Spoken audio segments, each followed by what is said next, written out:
بسم اللہ الرحمن الرحیم مولا یا صلی وسلم دائماً ابداً علی حبیب کا خیر خلق کلہم۔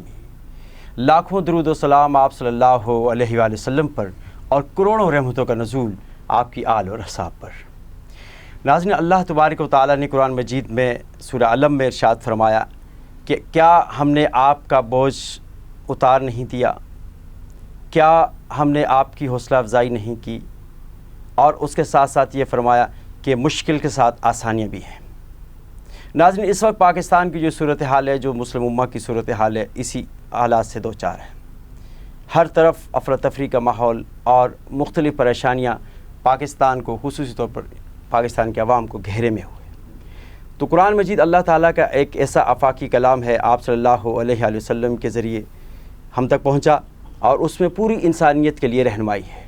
تو اس سورہ کو، ان آیات کو اس وقت کے موجودہ حالات کے مطابق کیسے ڈھال سکتے ہیں، اس کی تشریح کرنے کے لیے ہمارے اسٹوڈیو میں موجود ہیں جناب مفتی سید محمد اکبر الحق قادری رضوی، فاضل دارالعلوم قادریہ رضویہ، اور آپ کے ساتھ تشریف فرمائے نعت رسول صلی اللہ علیہ وآلہ وسلم پیش کرنے کے لیے عبدالحسیب قادری۔ آئیے ناظرین آپ کی ملاقات کرواتے ہیں۔ السلام علیکم۔ وعلیکم السلام ورحمۃ اللہ وبرکاتہ۔ جناب مفتی صاحب، میں آپ کو خوش آمدید کہتا ہوں کہ آپ تشریف لائے، اور آپ کے ساتھ جناب عبدالحسیب قادری، آپ کو بھی خوش آمدید کہ آپ تشریف لائے۔ اس سے قبل کہ ہم اپنے پروگرام کا آغاز اپنے ٹاپک کی طرف آئیں، سب سے پہلے میں یہ چاہتا ہوں کہ ہم سے اس پروگرام کا آغاز کیا جائے۔ میں ملتمس ہوں جناب عبدالحسیب قادری سے کہ آپ حمد باری تعالیٰ کے چند اشعار عنایت فرمائیں۔ نعرہ تکبیر اللہ اکبر، نعرہ تکبیر اللہ اکبر، نعرہ تکبیر اللہ اکبر، نعرہ تکبیر اللہ اکبر، نعرہ تکبیر اللہ اکبر، نعرہ تکبیر اللہ اکبر، نعرہ تکبیر اللہ اکبر، نعرہ تکبیر اللہ اکبر، نعرہ تکبیر اللہ اکبر، نعرہ تکبیر اللہ اکبر۔ اول تو ہے، آخر تو ہے، باطن تو ہے، ظاہر تو ہے۔ اول تو ہے، آخر تو ہے، باطن تو ہے، ظاہر تو ہے۔ سب کی زباں پر ایک ہی کلمہ، یا اللہ اللہ اکبر، نعرہ تکبیر اللہ اکبر، نعرہ تکبیر اللہ اکبر۔ ہاں، توریت میں تو، زبور میں تو، انجیل میں تو، قرآن میں تو ہے۔ توریت میں تو، زبور میں تو، انجیل میں تو، قرآن میں تو ہے۔ لفظ اور لوح و قلم میں تو ہے، یا اللہ اللہ اکبر، نعرہ تکبیر اللہ اکبر، نعرہ تکبیر اللہ اکبر، نعرہ تکبیر اللہ اکبر، نعرہ تکبیر اللہ اکبر۔ مفتی صاحب، جس طرح کہ پاکستان کے اس وقت کے موجودہ حالات ہیں، اور اللہ تعالیٰ نے قرآن مجید میں جو آیت نازل فرمائی علم نشرح، اور اس میں یہ آیت خاص طور پر آپ صلی اللہ علیہ وآلہ وسلم کے آلات کے مطابق یہ آیات کے پس منظر ہمیں نظر آ رہا ہے، اور اس کی جو تشریح نظر آ رہی ہے۔ تو قرآن کیونکہ یہ آفاقی کتاب ہے، تا قیامت اس کو قائم رہنا ہے، اور اس کا میسیج پوری دنیا کے لیے ہے، پوری انسانیت کے لیے ہے، تو موجودہ حالات میں اس سورہ کو ہم کس طرح اپنے حالات پہ لے سکتے ہیں کہ اللہ تعالیٰ نے اس وقت کے جو حالات آپ صلی اللہ علیہ وآلہ وسلم کے ساتھ تھے، آج جو موجودہ صورتحال ہے، کس پس منظر میں دیکھیں گے؟ بسم اللہ الرحمن الرحیم، نحمدہ ونصلی ونسلم علی رسولہ الکریم، اما بعد فاعوذ باللہ من الشیطان الرجیم، بسم اللہ الرحمن الرحیم۔ اللہ تبارک و تعالی نے ارشاد فرمایا، الم نشرح لک صدرک ووضعنا عنک وزرک الذی انقض ظہرک۔ یہ وہ حصہ ہے جس سے آپ اس ٹائم پر جس سے متعلق سوال ہے. جی. تو بے شک حضور علیہ الصلاۃ والسلام کے حالات سے متعلق ہے. یہ جو حضور علیہ الصلاۃ والسلام کے حالات گزرے اس کے مطابق ہے. حضور علیہ الصلاۃ والسلام کی کیفیات کو یہاں پر ذکر کیا گیا ہے، بیان کیا گیا ہے. تو اس کے اندر یہ کہ اللہ پاک نے فرمایا کہ وَوَضَعْنَا عَنْكَ وِزْرَكَ، کہ ہم نے آپ کے بوجھ کو اتار دیا. سبحان اللہ. اللہ تبارک و تعالیٰ نے اپنے محبوب محمد مصطفیٰ صلی اللہ علیہ وبارک وسلم کے بوجھ کو اتار دیا، اور وہ بوجھ ایسا تھا کہ جس سے حضور علیہ الصلاۃ والسلام اس کا اثر لے رہے تھے. انقض ظہرک، جس سے حضور علیہ الصلاۃ والسلام بہت بھاری بوجھ اسے لے رہے تھے. صحیح. یہ اصل ہے کیا کہ یہ تھا کہ حضور علیہ الصلاۃ والسلام کے جو قریبی اور حضور کی جو امت ہے اس پر جو دباؤ تھا، پریشر تھا، کیونکہ جب حضور علیہ الصلاۃ والسلام نے اپنے ورک کا آغاز کیا اور اپنے فرائض منصبی کا آغاز کیا اور اس کے اندر امت جو ہے وہ آپ کے ساتھ وابستہ ہوئی، تو اس پر جو پریشر آیا، دباؤ آیا مفسرین کے فرمان کے مطابق، تو اس کو اللہ پاک نے یہاں یہ بیان فرمایا ہے. تو اس سے نتیجہ کیا نکلا؟ نتیجہ یہ نکلا کہ پریشر در حقیقت امت کا تھا اور احساس مصطفیٰ محمد مصطفیٰ صلی اللہ علیہ وبارک وسلم کو. سبحان اللہ. آج بھی یہ پاکستانی جو امت ہے، پاکستان میں حضور علیہ الصلاۃ والسلام کی امت، ظاہر ہے کہ اکثر تو پاکستان کی جو عوام ہے وہ حضور ہی کی امت ہے.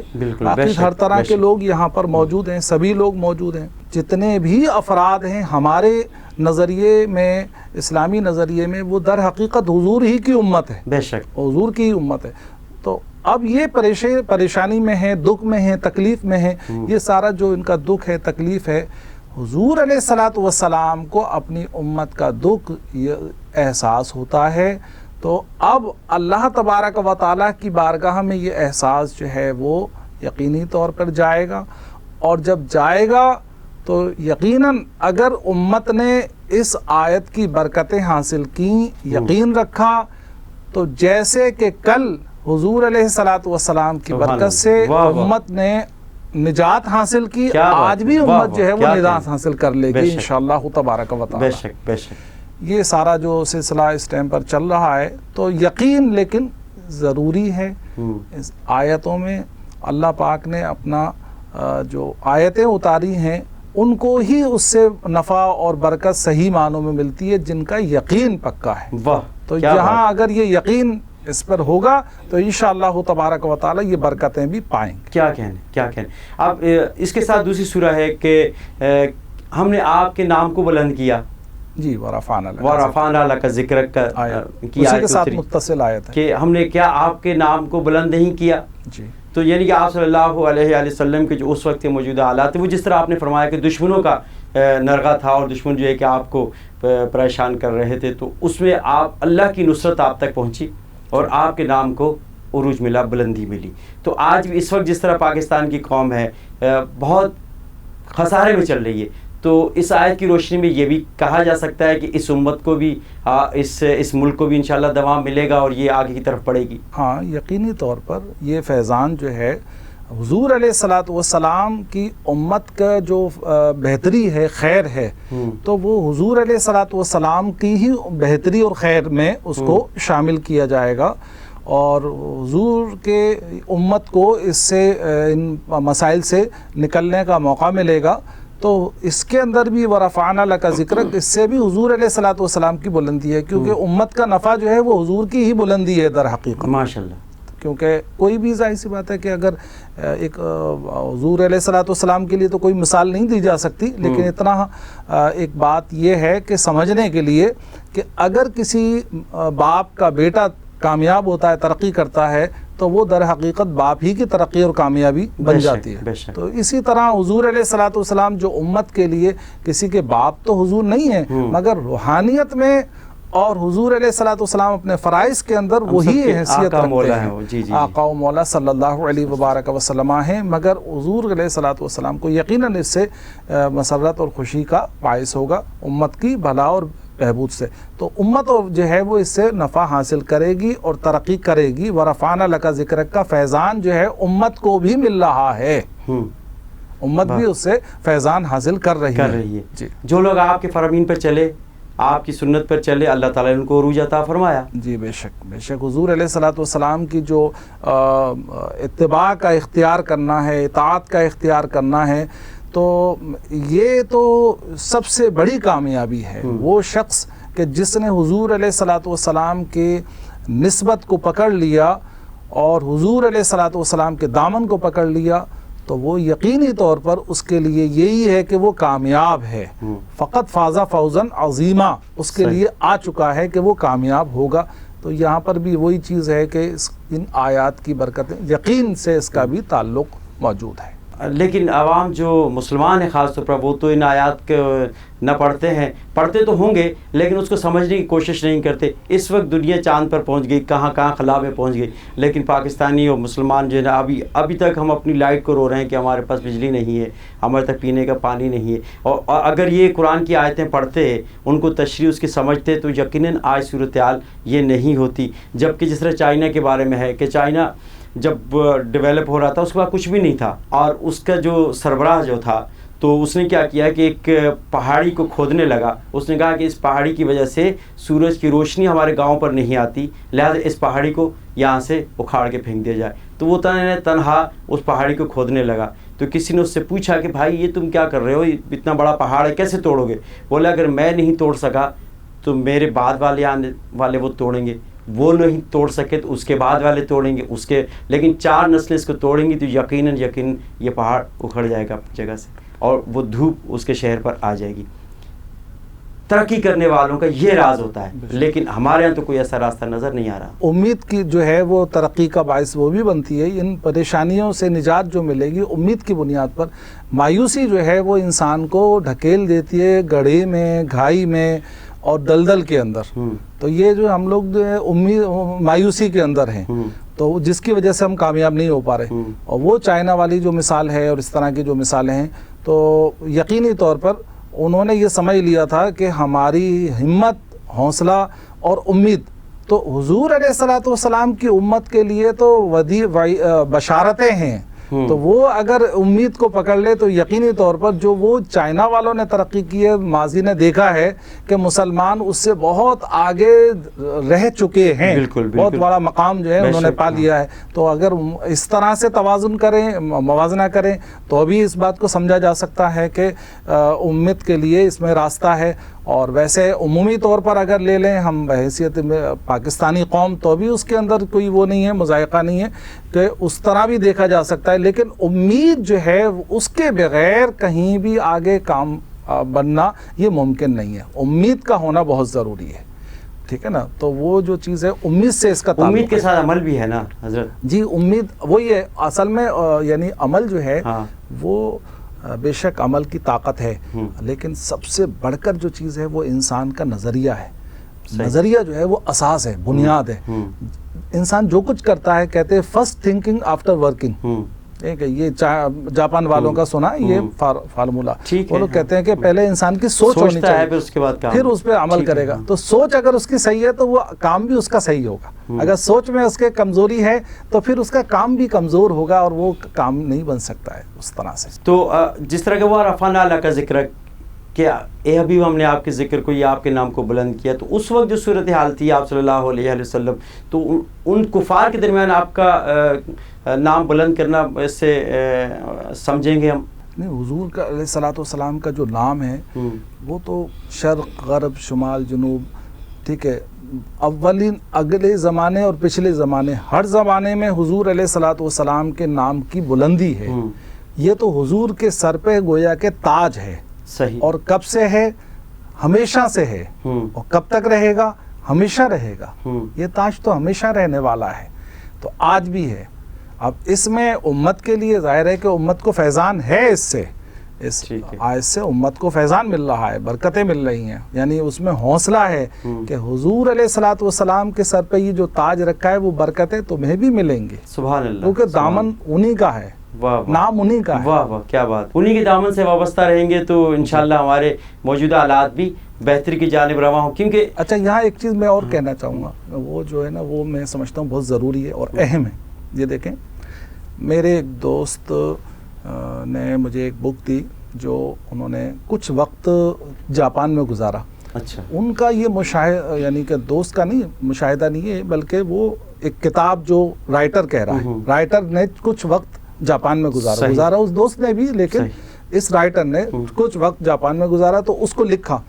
وہ کہہ رہا تھا کہ یہاں میں نے ایک چیز جو خاص دیکھی وہ کیا تھی کہ ہر گھر سے سال میں کاٹن کے کاٹن جو ہے وہ کتابوں کے نکلتے ہیں، اچھا، یعنی کیا ردی۔ ہم اس ٹائم پر دیکھیے ہمارے یہاں کیا ہے، حضور علیہ الصلوۃ والسلام کا ارشاد ہے اطلبوا المہد الی اللحد، واہ، کہ سبحان تمہیں اللہ، علم حاصل کرنا ہے کیا بات، محض سے لے کر کے لحد تک۔ کیا کہہ تو رہے ہیں؟ یہ جو قرآن کا فیضان ہے، علم کے بغیر وہ فیضان کیسے حاصل ہوگا؟ یہ جو قرآن کی برکتیں ہیں تو علم تقاضا کر رہا ہے کہ ہم جو ہے وہ قرآن کو سے فیض لینے کے لیے اس علم کی طرف آئیں، علم حاصل کرنا پڑے، قرآن کا علم، قرآن کا علم بھی لینا ہوگا، صحیح، پڑھنا ہوگا۔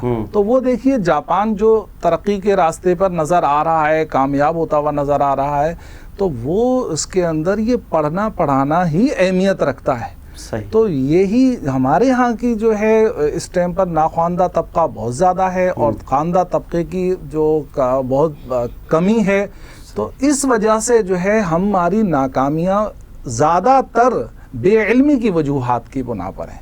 تو قرآن کی برکتیں ہم اس کے بغیر علم کے بغیر لے ہی نہیں سکتے۔ علم صحیح، ہوگا تو قرآن کی برکتیں ہم لے سکتے بے ہیں، شک، علم قرآنی۔ جب علم قرآنی بھی آ جائے گا اور یہ مسائل بھی اس وقت چل رہے ہیں، کسی بھی دور میں ہر قوم پہ یہ وقت آیا ہے، کوئی قوم اس سے بری ذمہ نہیں ہے، یہ نہیں کہہ سکتے کہ پیدائشی طور پہ وہ بڑے خوشحال تھے، ہر قوم پہ ایسا وقت آیا ہے، اور اس کے ساتھ ساتھ جس طرح کہ اللہ تعالیٰ نے قرآن میں فرمایا کہ مشکل کے ساتھ آسانیاں ہیں، تو اس زمرے میں کیا کہیں گے؟ ہاں ظاہر ہے کہ یہ دکھ تکلیفیں یہ تو اللہ کی یہ شان ہے کہ وہ دے کر بھی آزماتا ہے اور لے کر بھی آزماتا ہے، ٹھیک ہے نا۔ تو اب یہاں جو کیا چیز تھی کہ وہ اس چیز کا فقدان تھا، کمی تھی، ایک چیز نہیں تھی، ٹھیک ہے۔ اچھا وہ نئی چیز تھی، وہ کیا تھی؟ در حقیقت وہی اس ٹائم پہ جو کفار کا، مشرکین کا جو پریشر تھا، دباؤ تھا، ٹھیک ہے، یعنی ان سے نجات اور بحالی نہیں تھی۔ یہاں جس چیز کا ذکر ہو رہا ہے ان مع العسر یسرا، کہ مشکل کے ساتھ آسانی ہے۔ مشکل جو ہے وہ کیا تھی؟ وہ یہی مشکل تھی۔ آسانی ہے، آسانی ہے، دیکھیں اللہ پاک نے 2 بار ارشاد فرمایا، تو مفسرین یہاں یہ فرما رہے ہیں کہ یہ 2 بار نہیں ہے بلکہ اسے 200 بار سے بھی زیادہ سمجھیں۔ سبحان اللہ، یعنی کیا نتیجہ ہے کہ یہ جو مشکل ہے، تو مشکل جب ہوتی ہے اور جب انسان یقین کے ساتھ اللہ تبارک و تعالیٰ کی لا کی طرف توجہ کرتا ہے، لا لگاتا ہے، تو پھر جو ہے وہ آسانی ملتی ہے، اور ایک آسانی نہیں ملتی، بے پناہ آسانیاں ملتی ہیں۔ تو بے شک ان مع العسر یسرا، تو پھر کیا ہوا کہ فتح مکہ ہوا، اور پھر اس کے بعد میں جو ہے وہ آسانیوں کے ایسے دروازے جو ہے نا واہ ہوئے کہ پھر وہ چلتا ہی چلا گیا سلسلہ، بے تحاشا جو ہے وہ اس کے نہ ختم ہونے والا سلسلہ تھا۔ تو اسی قرآن پاک کی جو دوری کی وجہ سے، حضور علیہ الصلوۃ والسلام کے دامن کی دوری کی وجہ سے، یہ علم جو ہم سے اٹھ گیا ہے، بے برکتی آ گئی ہے، جس کی وجہ سے جو ہے ہم یہ صحیح فیضان لینے سے قاصر ہیں۔ تو اگر اس چیز کو لیتے ہیں تو یقینی طور پر انشاءاللہ تبارک و تعالی ان مع العسر یسرا کا جو نور ہے وہ نظر آئے گا، اس کا فیضان جو ہے روشنی ہم دیکھ سکتے ہیں۔ اس کے لیے مصمم ارادے کی ضرورت ہے، اور جیسا آپ نے فرمایا کہ نظریے کی استقامت کی ضرورت ہے۔ نظریے کی استقامت کی بہت ضرورت ہے، کیونکہ نظریہ جب تک کہ پکا نہیں ہوگا اس ٹائم پر کوئی چیز کسی چیز کا حاصل کرنا ممکن ہی نہیں ہے۔ صحیح، سب سے مین نظریہ ہے انسان کا۔ تو آخر میں کیا میسج دیں گے اس سورہ کے حوالے سے آپ؟ ہاں میں یقینی طور پہ یہی اس کو سمجھ رہا ہوں کہ یہ جو قرآن پاک کی صورت ہے بڑی حوصلہ دینے والی صورت ہے، اور حضور علیہ الصلوۃ والسلام کے فضائل سے جو یہ ملا ہے کہ حضور علیہ الصلوۃ والسلام کے دامن سے وابستگی، تعلق اور اپنے نظریات کو اس پہ پکا کرنا، ٹھیک ہے، اور آج کے حالات سے متاثر ہو کر مایوس نہ ہو، بلکہ اسے یقین کر لینا چاہیے کہ اس کی کامیابیاں جو ہیں وہ دور نہیں ہیں اگر وہ ارادہ پکا کر لیتے ہیں اپنا. تو یہی میں چاہوں گا کہ اس کی طرف دھیان سب کو دینا ہے، سب کو دینا چاہیے. جو موجودہ حالات ہیں قرآن سے رہنمائی لیں، قرآن سے کہ جی ہاں، اگر برے حالات نہیں ہیں کسی قوم کے تو وہ اچھے بھی نہیں تھے، اور جب برے ہیں تو اچھے بھی آئیں گے، اگر اچھے ہیں تو ہمیشہ اچھے نہیں رہیں گے، برے بھی آئیں گے. تو اس سے مایوس نہیں ہونا چاہیے بلکہ اپنا مصمم ارادہ ہونا چاہیے اور نظریے میں استقامت ہونا. جزاک اللہ آپ کی تشریف آوری کا، آپ تشریف لائے اور ہمارے اس پروگرام کا اختتام انشاءاللہ نعت رسول مقبول صلی اللہ علیہ وسلم پر ہوگا.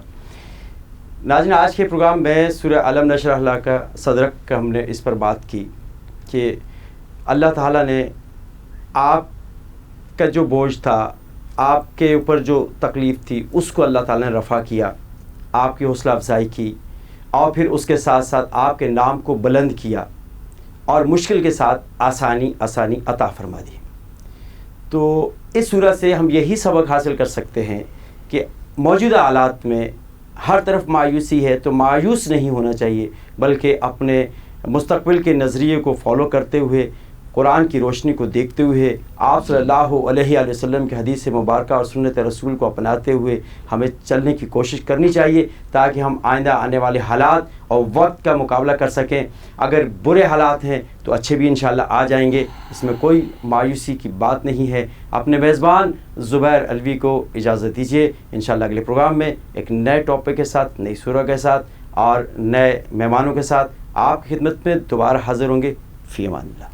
وہاں کیا جو دو کرم ہے شہبت تیرا، نہیں سنتا ہی نہیں مانگنے والا تیرا، اور تیرے ٹکڑوں سے پلے غیر کی ٹھوکر پہ نہ ڈال، تیرے ٹکڑوں سے پلے غیر کی ٹھوکر پہ نہ ڈال، جھڑکیاں کھائے کہاں چھوڑ کے صدقہ تیرا، کیا کھائے کہاں چھوڑ کے صدقہ